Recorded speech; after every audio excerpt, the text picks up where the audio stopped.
Everything was perfect, and that was the problem. The wedding was a fairy tale, ripped straight from the pages of a magazine. It was held at a sprawling vineyard estate, the kind of place with old stone walls, endless rows of grapevines shimmering in the late afternoon sun, and a price tag that could fund a small country for a year. White roses, my mother's favorite, were everywhere, their scent thick and cloying in the air. A string quartet was playing something classical and elegant, and at the center of it all was my father, looking happier than I'd seen him in a year, holding the hand of his new, picture-perfect bride. Her name was Isabel, and as I watched her laugh, a tinkling, melodic sound that seemed to charm everyone around her, my stomach twisted itself into a knot of pure, cold dread. Have you ever been in a situation that looked flawless on the surface, but your gut, your deepest, most primal instinct, was screaming at you that something was terribly, fundamentally wrong? If you have, then you know exactly what I was feeling that day. Hit that like and subscribe button, because this is the story of what happens when you finally decide to listen to that little voice screaming from your gut. My mother had been gone for 14 months. A sudden, vicious illness had taken her in less than a season, leaving a crater in the middle of our lives. My father, Robert, had been adrift. He, a man of logic and finance, a man who built a consulting empire from the ground up, was utterly lost without his partner of 30 years. The grief was a heavy cloak he wore every day. He'd wander through the house they'd built together, his hand trailing along the walls, as if he could still feel her presence there. I tried to be there for him, but my own grief was a fog I could barely navigate myself. And then, 6 months ago, Isabel had appeared, like a miracle. He'd said he met her at a charity gala he'd almost not attended. She was, by all accounts, perfect. She was stunningly beautiful, with kind eyes and a smile that seemed to radiate warmth. She was a philanthropist, she'd told him, a widow herself who had dedicated her life to helping others after her own tragedy. She listened to him talk about my mother for hours, her hand on his, her expression a mask of profound empathy. She didn't just listen, she understood. Or so she said. She swept into my father's life like a gentle, healing tide, filling up the empty spaces, organizing his social calendar, redecorating the guest wing of the house, and most importantly, making him smile again. I should have been happy for him. A part of me, a desperate, loving part, truly was, but I couldn't shake the feeling that something was off. It was like watching a predator groom its prey. Every move she made was too perfect, too calculated.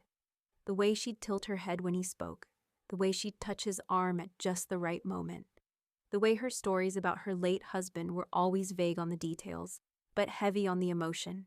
It felt like a performance. My Uncle Ben, my mother's younger brother, felt it too. Ben was the opposite of Isabel's polished grace. He was a contractor, a big, gruff man with calloused hands and an unwavering loyalty to his late sister. He looked at Isabel like she was a termite infestation he was itching to fumigate. "I don't like her," he'd grumbled to me a month before the wedding. "She's got doll's eyes. Looks right through you. Your dad. He's lonely. Chloe. A lonely man with a big bank account is a target." "What are we supposed to do?" I'd asked. Feeling helpless, he's happy. "Ben, I haven't seen him this happy since before Mom got sick." Happy or just not sad, he'd countered. "There's a difference." There had been little red flags along the way, little things that pricked at my unease. About 3 months in, Isabel had helped my dad reorganize his finances with her brilliant financial advisor. Soon after, my father, a man who had always been fiercely independent, had signed a medical power of attorney over to her, just in case. "Honey," he'd explained to me, "Isabel is so organized. She'd know exactly what to do in an emergency." Then there was the incident with my mother's jewelry. My mom had a beautiful sapphire necklace, a gift from my dad on their 25th anniversary. It was her most treasured possession. I had assumed it would be passed down to me. When I'd finally worked up the courage to ask my dad about it, he'd looked uncomfortable. "Ah, yes," he'd stammered. "Isabel thought it would be a beautiful gesture, a way of honoring your mother, if she wore it on our wedding day, to show that she's not replacing your mom, but joining the family she built." The logic was so twisted, so manipulative, It left me speechless. Isabel wanted to wear my dead mother's necklace as she married my father. It wasn't a tribute. It was a conquest. A flag planted on conquered territory. Now, standing by the manicured rose bushes, watching them say their vows. That feeling of dread was a physical presence. Isabel was a vision in white lace, her voice trembling with emotion as she recited the vows she'd written herself. My father's eyes were filled with tears. To everyone else, this was the beautiful, happy ending to a tragic year. To me, it was the beginning of a new nightmare.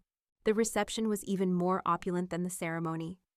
A massive tented pavilion had been erected on the lawn, with chandeliers dripping crystals and tables groaning under the weight of floral arrangements and fine china.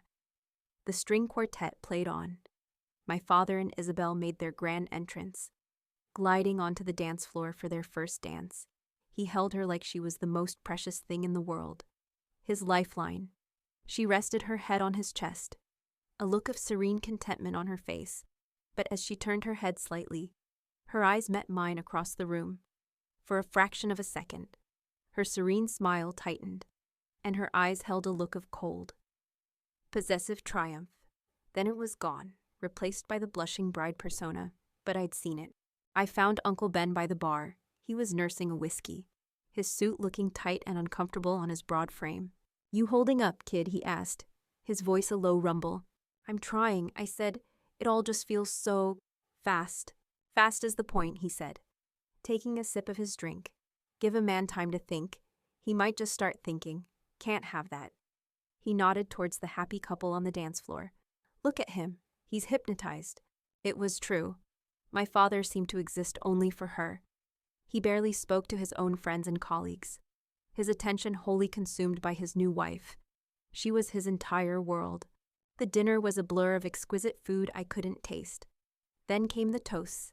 The best man, a business partner of my dad's, gave a generic, heartfelt speech. The maid of honor, a woman I'd never seen before who was apparently Isabel's dearest friend, gave a tearful tribute to Isabel's strength and kindness. And then, the caterers began to move through the head table, and now, the wedding planner announced into the microphone, "We have a very special toast, selected by the bride and groom themselves. A 1998 Reserve Cabernet from the estate's private cellar, to celebrate a love as rare and special as this vintage." A waiter in a crisp white jacket approached our table carrying a single, ornate crystal decanter filled with a deep, ruby red wine. He poured a small amount into the glasses at the head table only for my dad, for Isabel, for the best man and maid of honor, for Uncle Ben, and for me. Isabel stood up, radiant, her smile dazzling. She raised her glass. "To my wonderful husband," she said, her voice catching with emotion, "and to our new family. May our lives together be as full and beautiful as this wine." My father beamed, his eyes shining with adoration. Everyone at the head table stood. Raising their glasses, I did too, my hand trembling slightly. The scent of the wine was rich, fruity. The light from the chandeliers fractured through the crystal glass in my hand. We were all supposed to drink, a symbol of unity, of family. I lifted the glass, my eyes on my father's happy face. I wanted this to be real for him. I wanted to be wrong about everything. And then, it happened. As my glass neared my lips, a hand shot out and clamped down on my arm. The grip was firm, urgent, almost painful. I gasped and looked over. It was Uncle Ben. His face was pale, his jaw set, and his eyes were wide with a look of genuine, terrifying alarm. He leaned in close, his body shielding his mouth from view. His voice was a harsh, guttural whisper, a sound that cut through the music and the laughter and went straight to the primal fear center of my brain. "Don't drink the wine." The words were so shocking, so out of place in this fairy tale setting, that I couldn't process them for a second. My mind went blank. I stared at him, at the raw panic in his eyes. He gave my arm a final, desperate squeeze before releasing it and raising his own glass to his lips, only pretending to drink. My heart was hammering. My breath was trapped in my chest. What did he mean? Why was he crazy drunk? Instinctively, my eyes darted across the table, past my smiling, oblivious father, to the bride. Isabel was looking directly at us, at me and Uncle Ben, her perfect, serene. Bridal smile was still plastered on her face, but it didn't reach her eyes. Her eyes were not smiling. They were as cold and flat as chips of ice. And in their depths, I saw it again, that flicker of possessive, chilling, absolute triumph. She had seen the exchange. She knew, and she smiled. It was the most terrifying thing I had ever seen in my life. Time seemed to warp and stretch in the moment after Uncle Ben's whisper. The cheerful noise of the reception, the music, the laughter, the clinking of glasses faded into a distant, muffled roar. The only things that were real were the cold weight of the wineglass in my hand, the ghost of my uncle's panicked grip on my arm, and Isabel's face, her smile. It was a masterpiece of social engineering, a beautiful, dazzling curve of the lips, but the message in her eyes, in that fleeting, triumphant flicker, was as clear and as sharp as a shard of glass. I see you. I know you know, and there's nothing you can do about it. Let me tell you, there is no fear quite like sitting at a table surrounded by happy, oblivious people, holding a glass you think might be poisoned. Your heart is trying to beat its way out of your chest, but you have to just sit there and smile and pretend you're celebrating the happiest day of your father's life. My mind, the analytical part of me that I relied on as a pharmacist, was racing, trying to process the data. Hypothesis A. My Uncle Ben, a man still raw with grief and fiercely protective of his sister's memory, was paranoid. He'd had a couple of whiskeys and was seeing monsters where there were only shadows. The wine was just wine. Isabel's smile was just a smile. My unease was just my own unresolved grief. Looking for a villain. Hypothesis B. My uncle was right. The woman my father had just married was a predator, and this fairy tale wedding was the final, beautiful stage of her trap. The wine in my hand was a weapon. I looked at my father. He was gazing at his new wife with such unguarded adoration it made my chest ache. He took a deep, hearty swallow of his wine, then smiled at her. Isabel's smile softened as she watched him, turning into a look of tender, wifely concern. She reached out and brushed an imaginary piece of lint from his lapel, a perfect gesture, a loving gesture. But I had seen her eyes a moment before. I had to make a choice. If I put the glass down, if I made a scene, I was openly siding with Hypothesis B. It would be an accusation, a declaration of war at the head table of this $1,000,000 wedding. I would be the hysterical, jealous daughter, ruining my father's newfound happiness. And if I was wrong, the damage would be irreparable. But if I was right, I brought the glass to my lips, my hand shaking almost imperceptibly. I tilted it, letting the rich, dark liquid touch the tip of my tongue. It tasted of dark cherries, of oak, of nothing else. No bitterness, no chemical tang. Of course not. If you were going to poison someone, you wouldn't make it taste bad. I let the wine wet my lips, then pulled the glass away, making a show of savoring the taste. Beautiful, I said to no one in particular, my voice sounding strained and foreign to my own ears. I placed the glass back on the table, my fingers leaving sweaty prints on the crystal stem. The performance felt flimsy, transparent, but no one seemed to notice. The toast was over, the music swelled again. People began to mingle. The moment of crisis had passed. But for me, the danger had just solidified. My wine glass was now Exhibit A, a dangerous prop I had to manage for the rest of the night. For the next hour, I was a ghost at the party, my mind a frantic surveillance hub. I circulated, smiling, nodding, accepting congratulations on my beautiful new stepmother.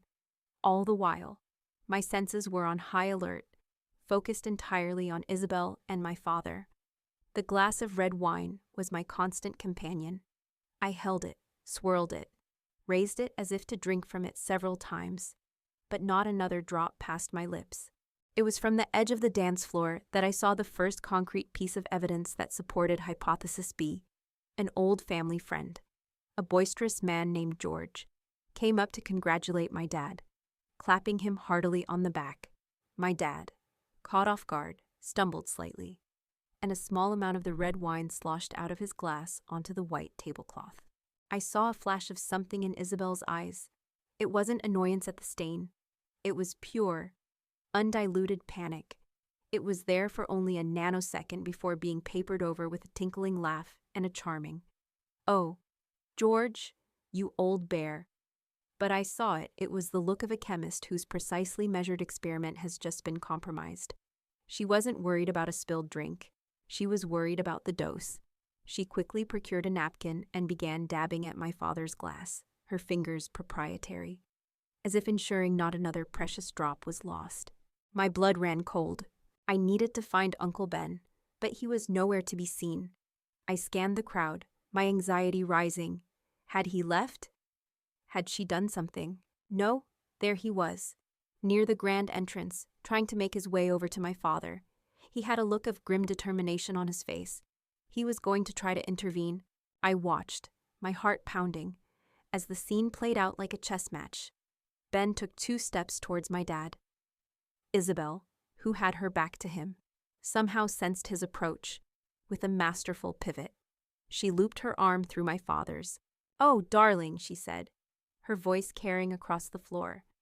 "There you are. I need to steal you away for a moment. My dearest friends, the Vanderbilts, are just dying to properly meet you." And just like that, she steered my father away, pulling him in the opposite direction, leaving Uncle Ben standing alone, looking frustrated and defeated. She was isolating him, controlling access, managing him like a sheepdog herding a prized ram away from the wolves. Or, in this case, away from the only other person who saw her for what she was. I retreated to a quiet corner near the lavish, 7-tiered wedding cake. Trying to calm my racing heart, I felt trapped. I was a pharmacist. My entire career was about understanding chemical interactions, about ensuring patient safety. I was trained to spot red flags, to question dosages, to protect people from harmful substances. And right here, at my own father's wedding, every instinct I possessed was screaming that he was in mortal danger. But what could I do? I had no proof. Just a whisper from a grieving man, a cold smile, and a flash of panic in a bride's eyes. It wasn't enough, as I stood there, pretending to admire the intricate sugar flowers on the cake. Isabel herself drifted over. She moved with an impossible grace, her smile back in place, warm and radiant. "Chloe, dear," she said, her voice smooth as silk. "Are you enjoying yourself? I'm so glad you and your uncle could be here. It means the world to your father, to us."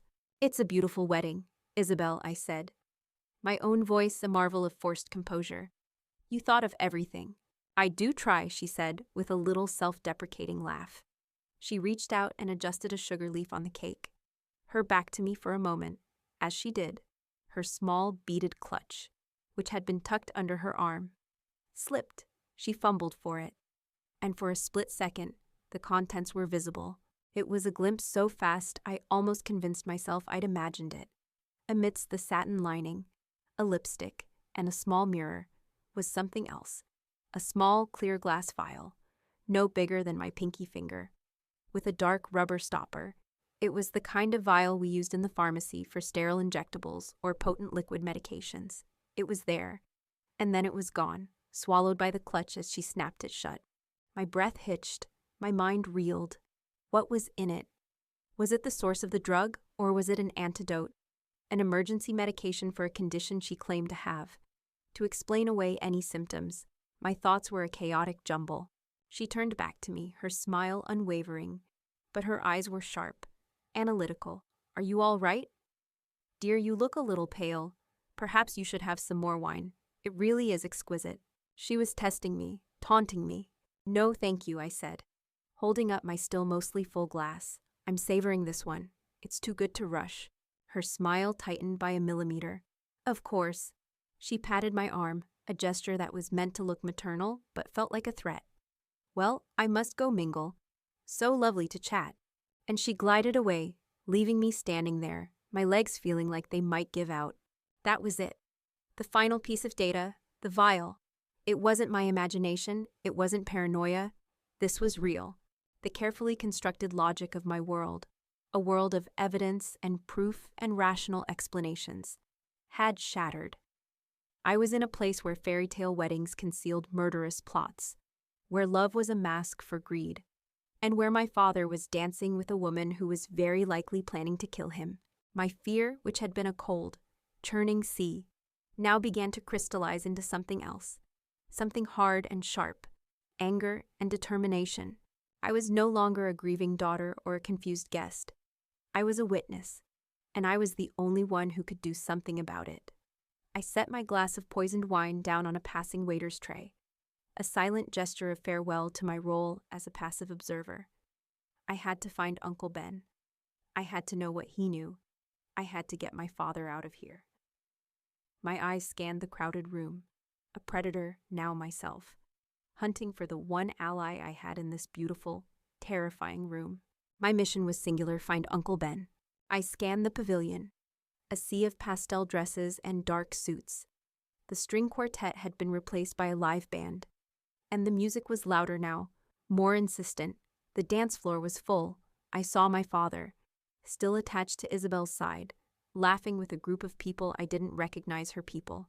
I realized he looked happy, carefree, and utterly oblivious.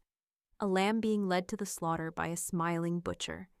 The image was so vivid, so horrifying, that it propelled me into action. I finally spotted him. He wasn't inside the tent. He was standing on the stone terrace just beyond it, leaning against the balustrade, staring out at the darkening vineyard. He was alone, a solitary, brooding figure silhouetted against the twilight sky. Navigating the crowd felt like swimming upstream. I dodged dancing couples, squeezed past laughing groups, and murmured a dozen excuse me's, all while keeping an eye on Isabel, terrified she would notice my new sense of purpose. But she was occupied, her attention fully on her prize. When I reached the terrace, the cool night air was a relief. "Uncle Ben," I said, my voice low. He turned, and the grim, worried expression on his face softened slightly when he saw me. "Chloe, you need some air, too." "I need to talk to you," I said, my voice tight with urgency, "somewhere private. Now." He searched my face, saw the fear and the new, hard resolve in my eyes, and simply nodded. "The rose garden," he said. "Down the path. No one goes there once it gets dark." We walked in silence, away from the golden glow of the tent, away from the music and the noise. The path was lit by small, discreet lamps, and the air grew heavy with the intoxicating scent of hundreds of roses. It should have been romantic. Instead, it felt funereal. We stopped in a small clearing, surrounded by trellises thick with blooming. White roses, my mother's roses. The irony was a physical pain. "Okay, kid," he said, turning to face me.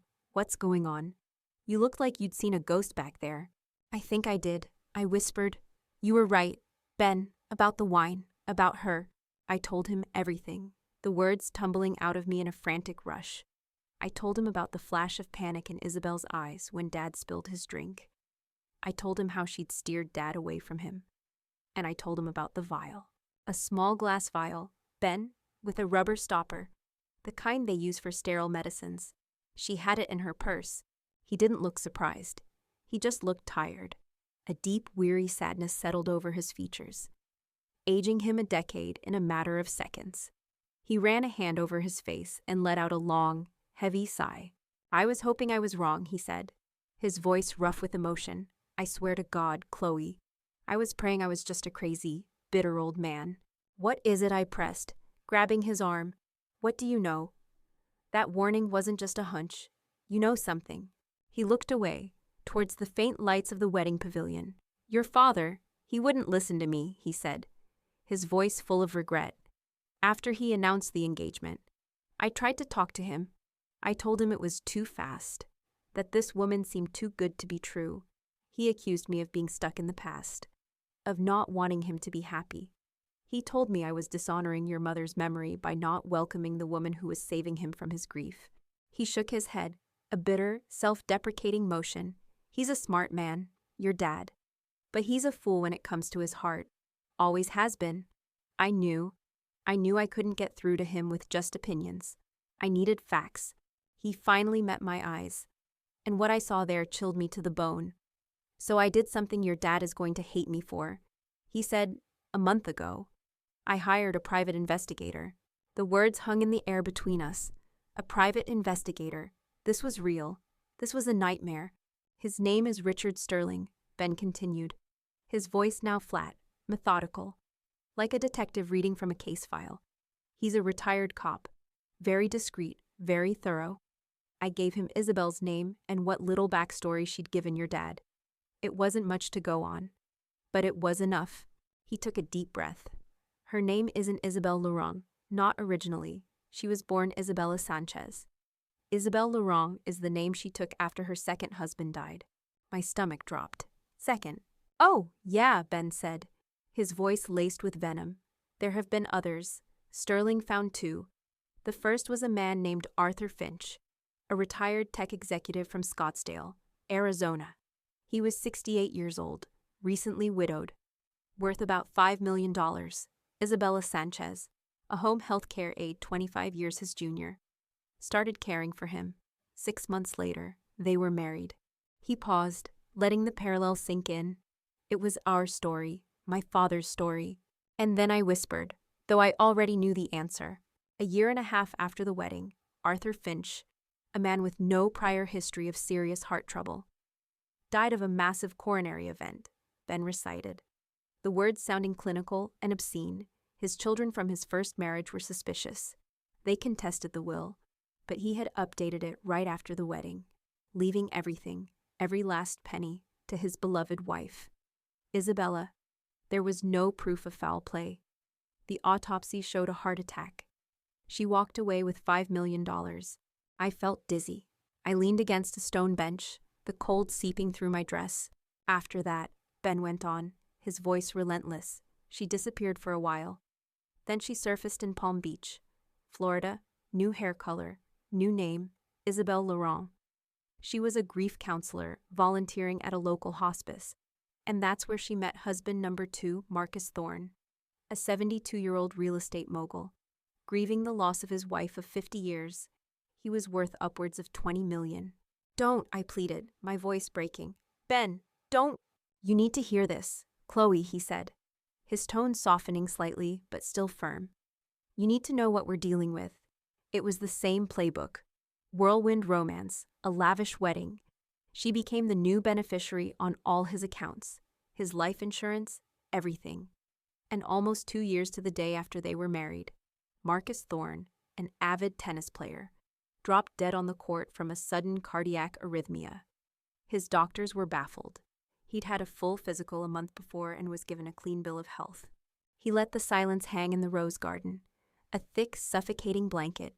2 husbands, 2 wealthy, older, grieving men, both dead from sudden heart failure within 2 years of marrying her. The Black Widow, I breathed. The term from 1,000 true crime shows suddenly taking on a horrifying, personal reality. That's what Sterling called her, Ben confirmed, his voice grim. She's a professional. She finds lonely, rich men, marries them, secures their assets. And then, she helps them along to the next world. And she's smart. She leaves just enough time so it doesn't look immediate. And she uses methods that mimic natural causes. As a pharmacist, my brain ignited with terrifying possibilities. The puzzle pieces were no longer just a random collection of fears. They were snapping together into a monstrous picture.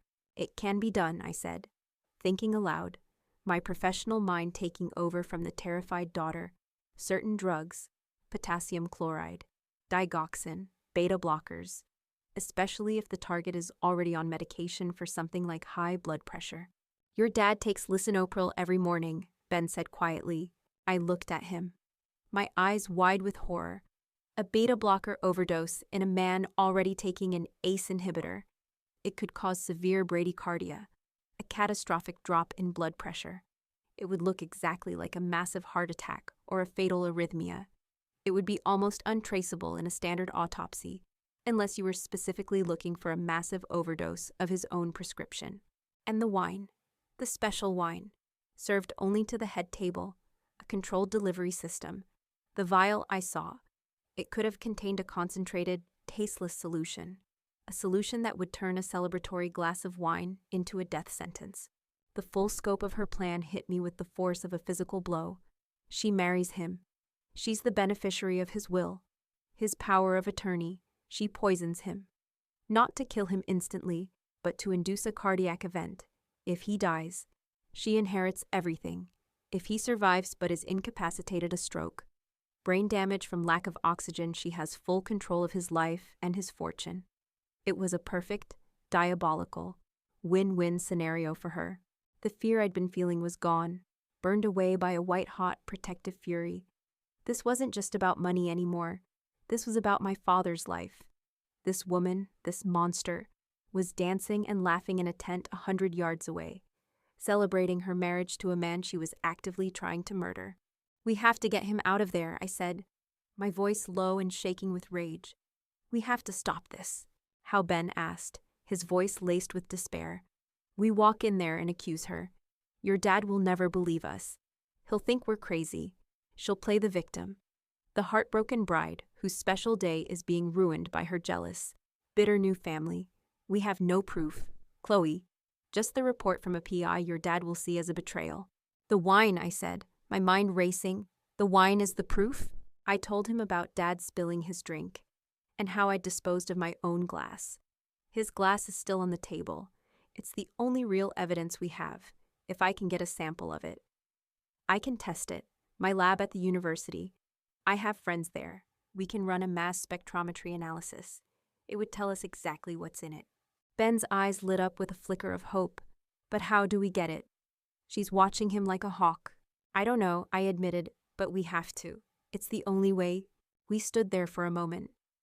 Two conspirators in a moonlit garden, surrounded by the ghosts of the past and the threat of the future. The muffled sounds of the party, of the life my father thought he was beginning, drifted towards us on the night air. It no longer sounded like a celebration. It sounded like a ticking clock. We were no longer just a niece and an uncle grieving in a rose garden. We were soldiers in a silent war, and the wedding pavilion was enemy territory. The plan we concocted was desperate, clumsy, and had 1,000 ways it could go wrong. It was born from sheer necessity. "Your purse," Ben said, his eyes zeroing in on the small clutch I was holding. "Is there anything in there we can use a container?" My mind raced. A lipstick tube too waxy. A small bottle of hand sanitizer I'd never get the smell out. It would contaminate the sample. Then it hit me, in a small zippered side pocket. I had a tiny, sterile vial with a rubber cap. I'm a pharmacist, and a bit of a preparedness nerd.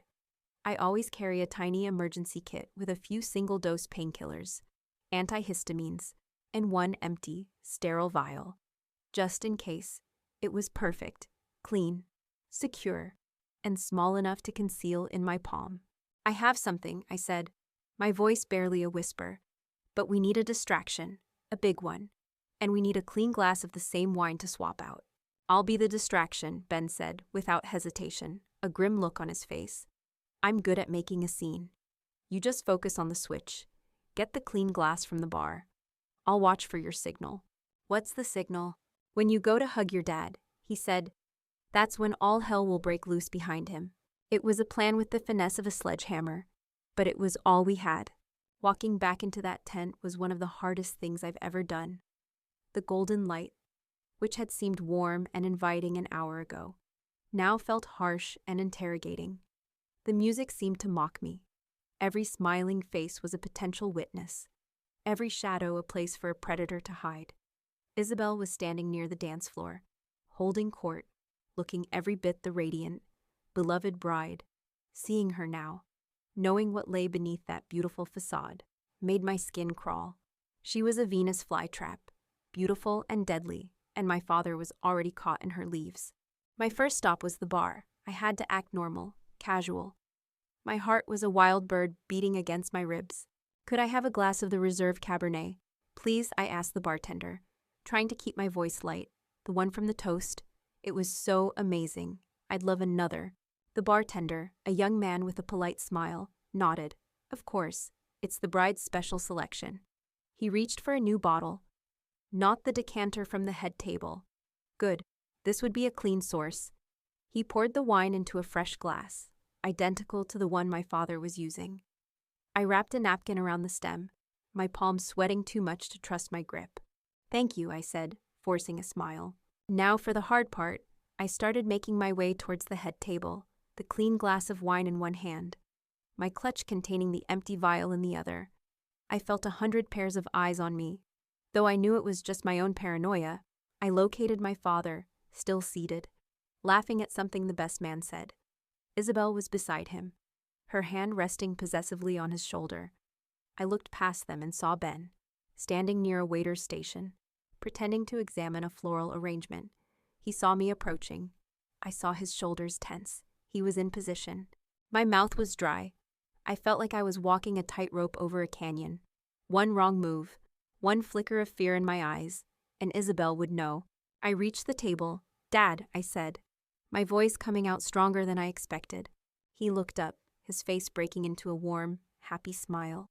"Chloe girl, there you are? Come, sit down. Have you tried the cake? It's fantastic." "It looks amazing," I said, my eyes fixed on his half-full wine glass next to his plate. That was it, the target. "I just wanted to give you a proper hug. I'm so happy for you." This was the signal. I leaned in, wrapping my arms around my father's shoulders. He felt solid and real, and the thought of what he was in danger of losing, of what we were in danger of losing, fueled my resolve. Over his shoulder, I saw Ben begin to move. It happened exactly as he'd planned.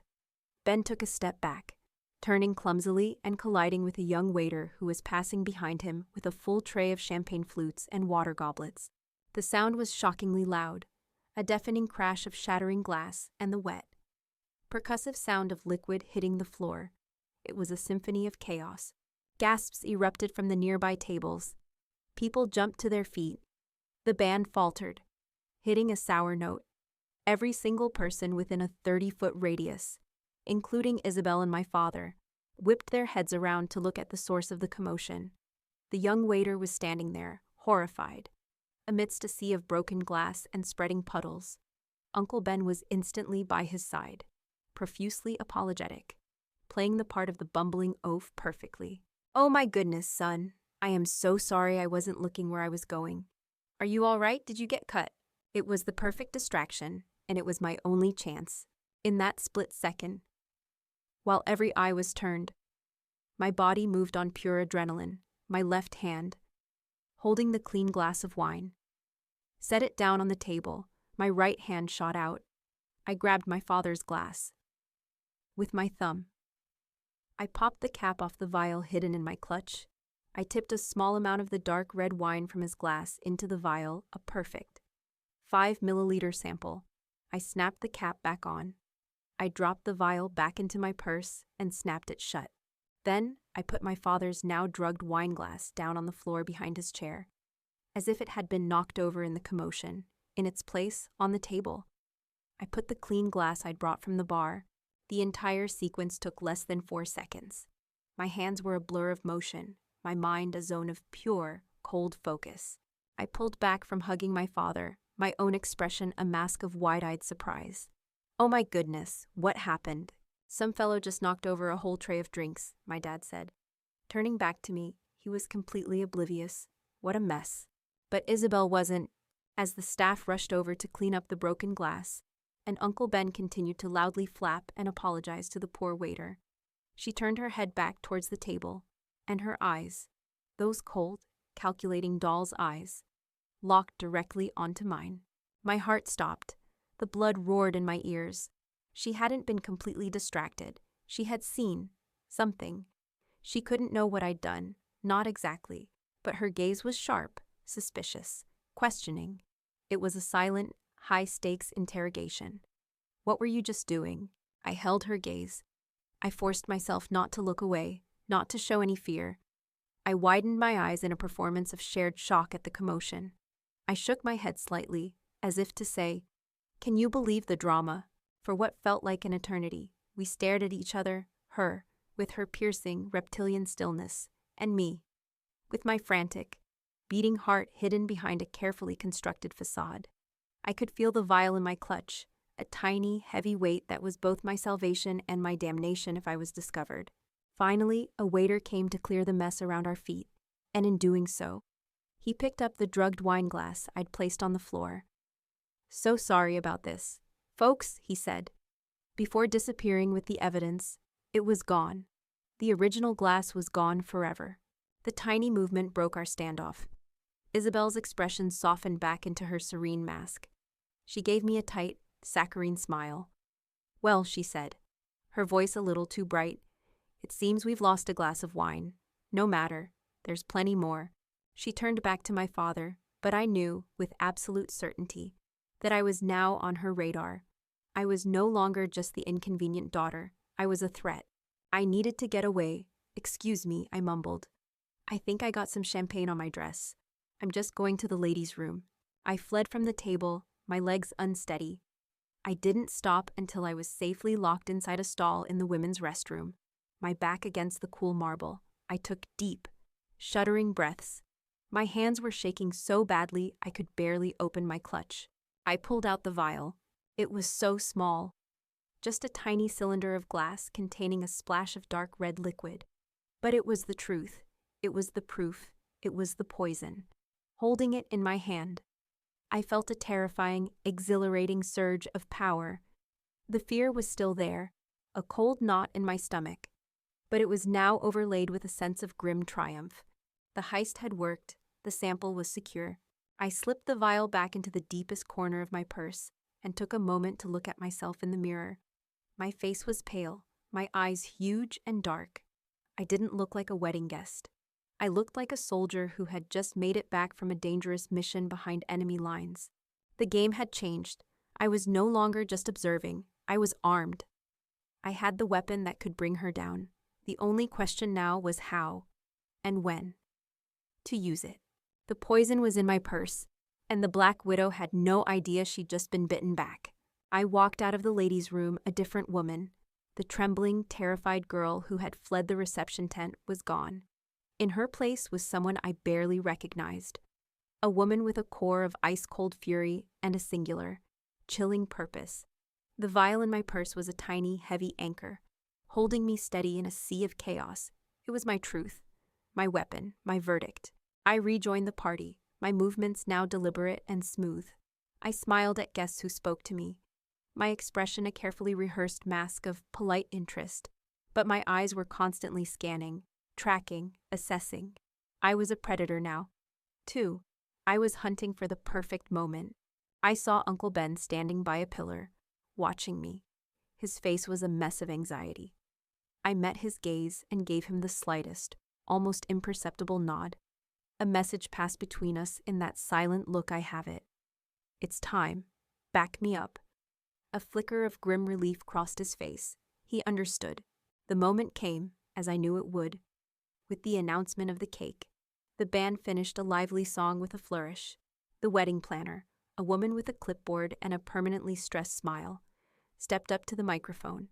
"Ladies and gentlemen, could I have your attention? Please," she chirped. "In just a few moments, our happy couple, Robert and Isabel, will be cutting their magnificent wedding cake." A polite smattering of applause went through the room. A team of waiters began wheeling out a towering, 7-tiered confection of white frosting and sugar roses.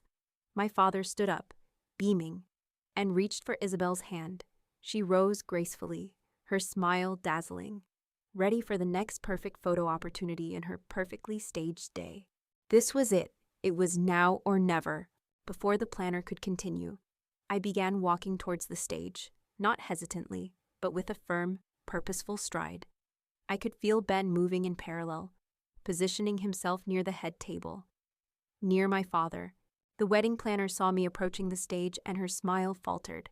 "Excuse me, miss." I reached the small set of stairs and didn't break my stride. "I'd like to say a few words," I said, my voice calm and clear, leaving no room for argument. A toast from the groom's daughter. Out of the corner of my eye, I saw Isabel stiffen. My father, however, looked pleasantly surprised. Touched even, he gave me a warm, encouraging smile. He thought this was a peace offering, an acceptance. The planner, flustered but unwilling to make a scene, reluctantly stepped aside. I took my place at the microphone. I looked out at the sea of faces. All turned towards me, expectant. The room fell quiet. I gripped the sides of the podium to still my shaking hands. "Hello, everyone," I began. My voice amplified through the pavilion. It sounded strong. For those of you who don't know me, I'm Chloe, Robert's daughter. I smiled. A wide, warm smile directed at my father. I think everyone here knows what a difficult year this has been for my dad. And for our family. We lost my mother, the heart of our world, and for a long time. The light went out of my father's eyes. He was lost. We were all lost. I saw tears welling in my dad's eyes. He nodded, his face a picture of love and grief. And then I continued, turning my smile to Isabel, who was watching me with a look of cautious appraisal. My father found a new light. He found Isabel. And Isabel, I want to thank you. This was the bait. I could feel Uncle Ben holding his breath. Thank you for giving my father a reason to smile again, I said, my voice thick with feigned emotion. Thank you for showing him that it's possible to find happiness after so much pain. It takes a truly special kind of woman to step into a family's grief and bring so much joy. Isabel's tense expression relaxed. She positively beamed. Accepting the praise as her due, she thought she had won. She thought she had fooled me, too. Watching my dad fall in love with you has taught me so much, I went on. My words weaving a beautiful, silken net. It's taught me about the power of second chances. But most of all, it's taught me what family truly means. Family means protecting each other. It means cherishing each other. And it means guarding the trust you share. Because trust is the most precious and fragile thing in the world. It can be built over a lifetime. And it can be shattered in a single moment of betrayal. And then, I stopped smiling. My eyes locked on Isabel's. The warmth vanished from my voice, replaced by a cold, sharp-edged clarity. The shift in tone was so abrupt. The entire room seemed to suck in a collective breath. And that's why honesty is so important in a family, isn't it? Isabel. I let her name hang in the air, heavy and pointed. Her smile faltered. A flicker of confusion in her eyes. My dad looked from her to me, a crease of concern appearing on his forehead. Or, I said, my voice dropping lower, each word a perfectly enunciated stone dropping into a silent pond. Should I call you? Isabella Sanchez. A gasp went through the room. My dad's face went from confused to utterly bewildered. Isabel's face, for one terrifying second, was a mask of pure, murderous rage. Her disguise was gone. The monster was looking out at me. I don't know what you're talking about, she said, her voice a dangerous hiss, though she tried to keep her smile in place. Don't you? I asked, my voice ringing with cold authority. Let me refresh your memory. Isabella Sanchez of Scottsdale, Arizona, a young woman who married a wealthy, grieving widower named Arthur Finch, a man 30 years her senior. A man who died of a sudden, massive coronary event just 18 months after she became the sole beneficiary of his $5 million estate. My father was on his feet now. Chloe, what is the meaning of this? Stop this right now. Uncle Ben was instantly at his side, a hand on his arm. Let her finish. Robert, you need to hear this. I didn't take my eyes off Isabel, and after that, you became Isabel Laurent of Palm Beach, Florida. A kind grief counselor who found another lonely, wealthy widower, didn't you, Marcus Thorne? He was 72. And he also died of a sudden, unexpected cardiac arrhythmia, leaving you his $20 million fortune. Another man whose heart, it seems, just couldn't handle the excitement of being married to you. The silence in the room was absolute. It was a living thing, thick with shock and horror. The fairy tale had shattered. Guests were staring, their mouths agape. What are the odds? I asked the silent crowd, my voice resonating with power, that one woman would be so tragically, stupendously unlucky. Or is it a pattern? Is it a business model? Find a lonely man, a grieving man, a rich man, marry him, secure the assets, and then retire him. You're insane, Isabel spat, her voice shaking with fury. You're a jealous, hysterical little girl. Am I? I asked calmly. I reached into my clutch purse. Time seemed to slow down. I pulled out the small glass vial. I held it up between my thumb and forefinger, the red wine inside glowing like a drop of blood in the spotlight. Tonight, a special wine was served to this table, I announced. A wine that my father drank. a wine that I was warned not to drink. My father stared at the vial, then at Isabel, the dawning horror on his face, something that will haunt me for the rest of my life. As a pharmacist, I know what happens when you combine certain cardiac drugs with the medication my father takes for his high blood pressure, I said. My voice clear, scientific, and damning. You can induce a medical emergency that looks just like natural causes, a perfect, untraceable murder. I held up the vial higher. This is a sample of the wine from my father's glass. While a full lab analysis will be performed, I can tell you that my initial tests show this wine has been contaminated with a massive, non-prescribed dose of a beta blocker, a dose designed to stop his heart. The lie was seamless. It was delivered with the full weight of my professional authority. In that moment, everyone in the room believed it. Isabel's face crumpled. The last vestige of her composure dissolved, replaced by the cornered, snarling face of a trapped animal. I lowered the vial and turned away from the head table, my gaze finding the wedding planner, who was standing frozen by the stage, her clipboard clutched to her chest. I spoke to her, but my voice carried to every corner of the tent. I was calm. I was in complete control. "Ma'am," I said, "would you please call 911, ask for paramedics to check on my father, and for the police. I believe the bride needs to be questioned in connection with the deaths of Arthur Finch and Marcus Thorne, and for the attempted murder of Robert Vance." The room erupted into chaos. The final word of my speech, murder, hung in the air for a single, frozen second, in that heartbeat of absolute silence. The fairy tale shattered. Then came the explosion of chaos. A woman in the front row screamed. Guests scrambled back from the head table as if it were contaminated. The band, which had been poised to play a cheerful tune for the cake cutting, simply stared, their instruments hanging limply in their hands. Isabel's reaction was not one of a wrongly accused woman. There was no shock, no hurt, no indignant denial. There was only the raw, feral fury of a cornered predator. Her beautiful face contorted into a mask of pure hatred, her eyes burning with venom. "You little bitch," she shrieked, her voice a guttural snarl that was utterly alien to the melodic tones she had used all day. She lunged across the table, not at me, but at the vial I was still holding. "You lying, jealous child. You planted that." But Uncle Ben was faster. He moved with a speed I'd never seen, stepping between us and blocking her path with his broad body. "Get away from her," he growled, his voice a low, dangerous rumble. My father was a statue.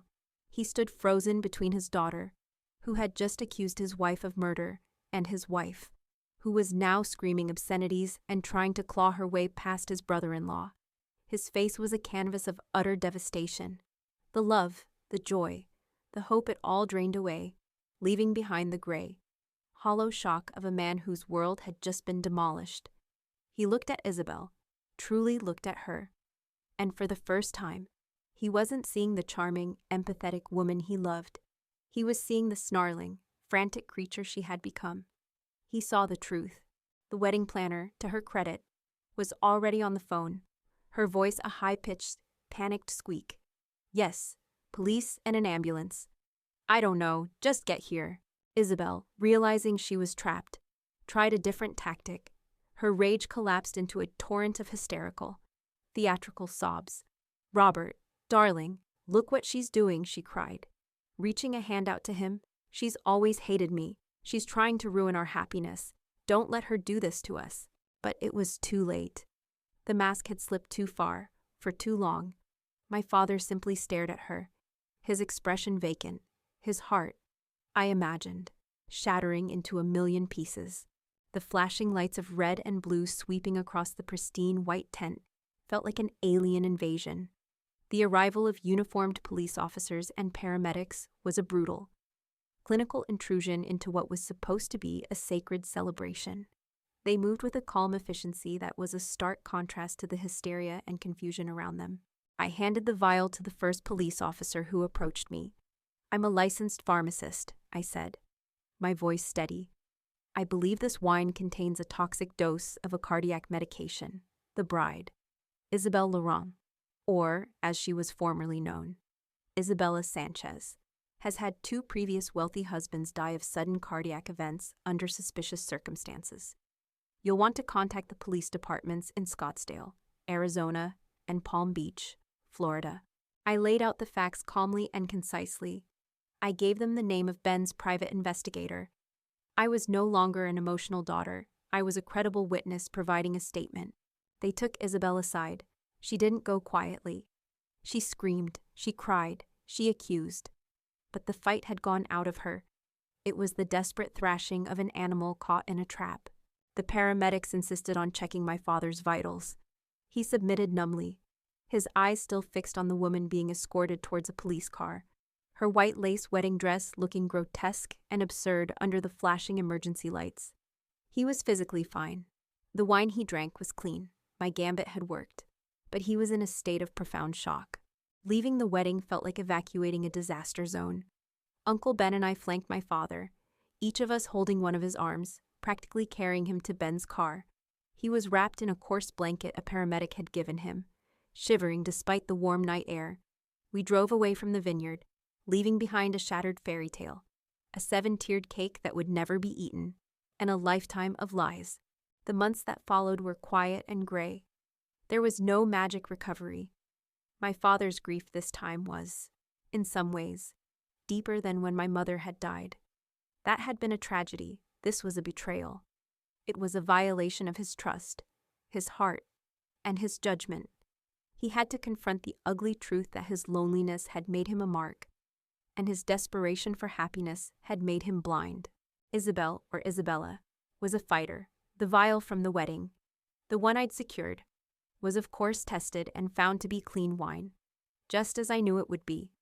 Her lawyers tried to use that to paint me as a vindictive liar, but it was too late.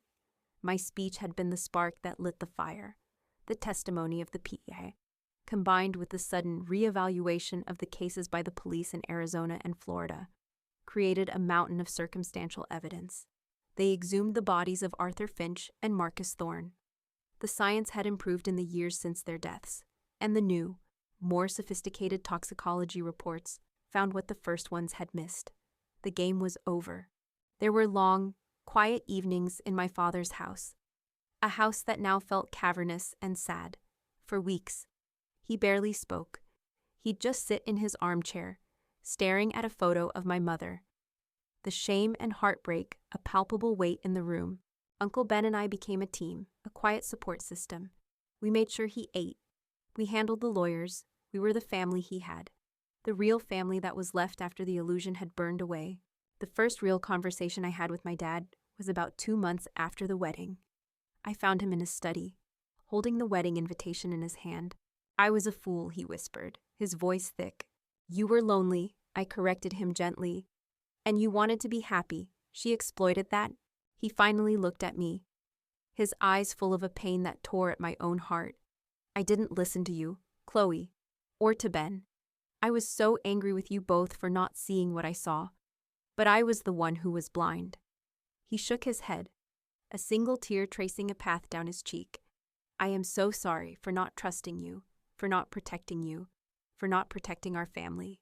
It was the apology I needed to hear, not for falling for her, but for not believing in me. "We're still a family, Dad," I said, putting my hand on his. "We're just smaller and stronger. We are rebuilding.